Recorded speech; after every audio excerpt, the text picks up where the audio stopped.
Look, I just want to drop in real quick and talk about the missing teenager who was found at Horn Island.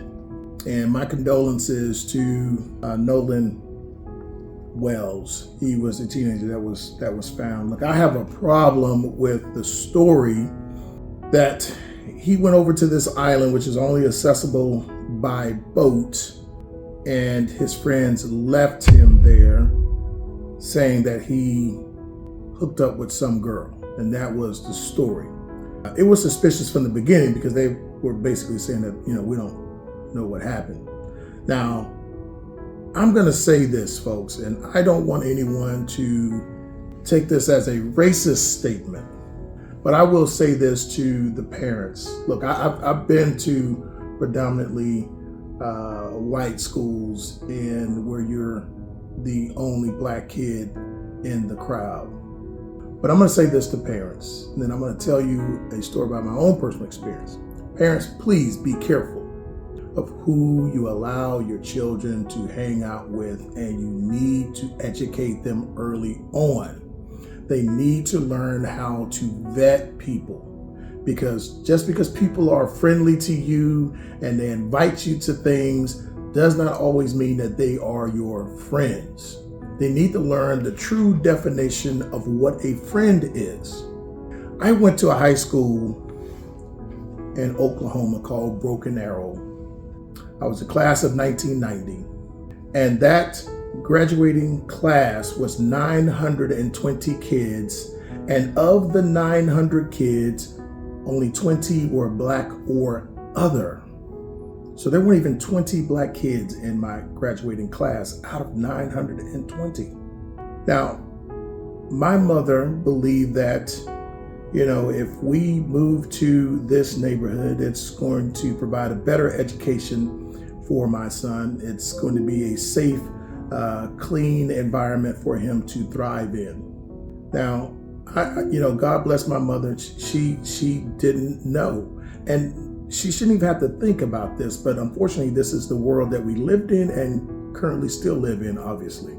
There are inherent dangers for our young black children in some of these communities. And you have to understand that the parents of these children that your kids are going to be going to school with may hold some racist ideals, and they don't necessarily take too kindly to black people moving into their communities.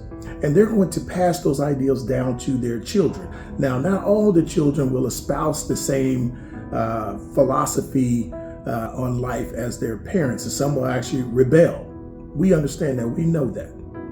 But let me tell you my experience when I went to Broken Arrow, and this is just one of them, because I faced a lot of racism when I went to Broken Arrow High School.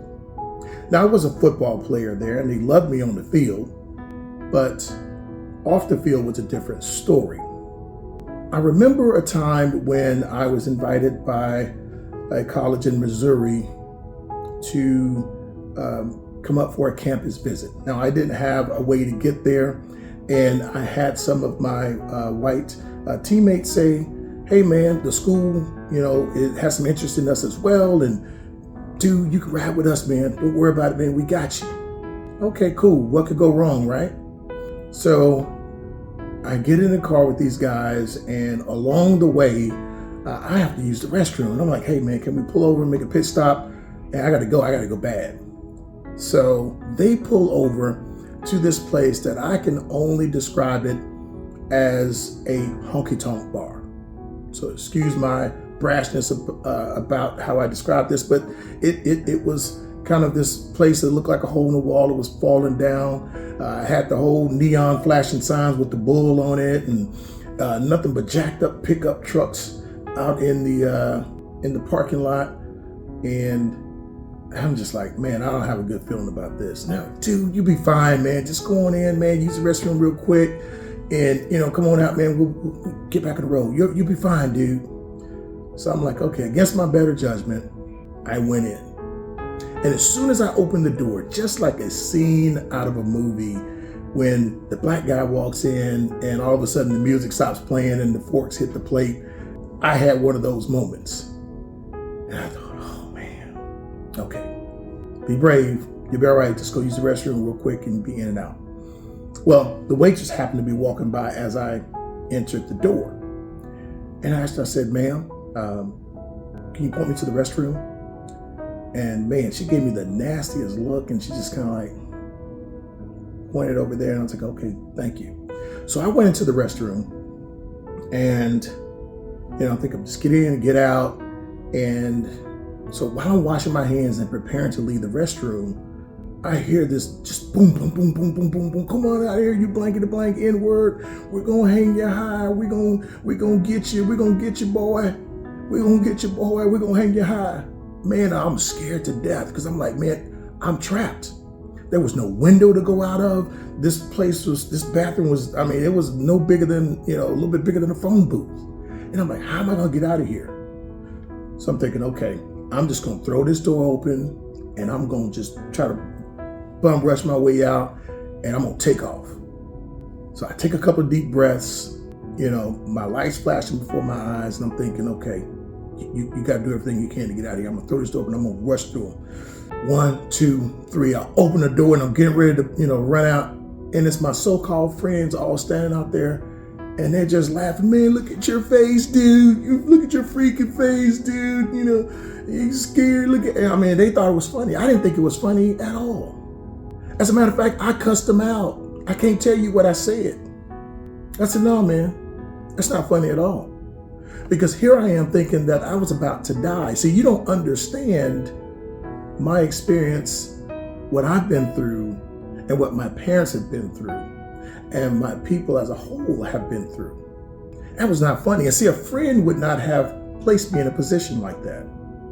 So that ride to Missouri was a very quiet one. I didn't speak to them that whole ride up or the whole ride back.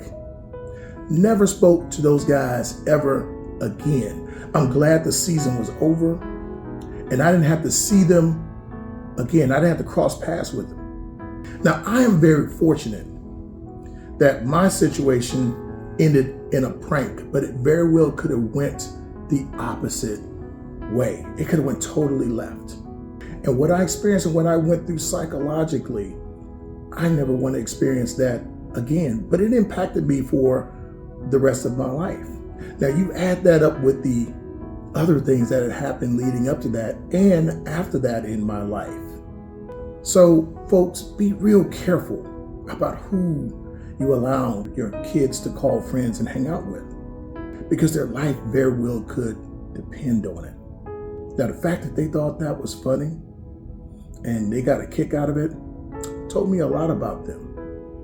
Yeah. My condolences to that family. Y'all take care, man. Have a good day. Love you.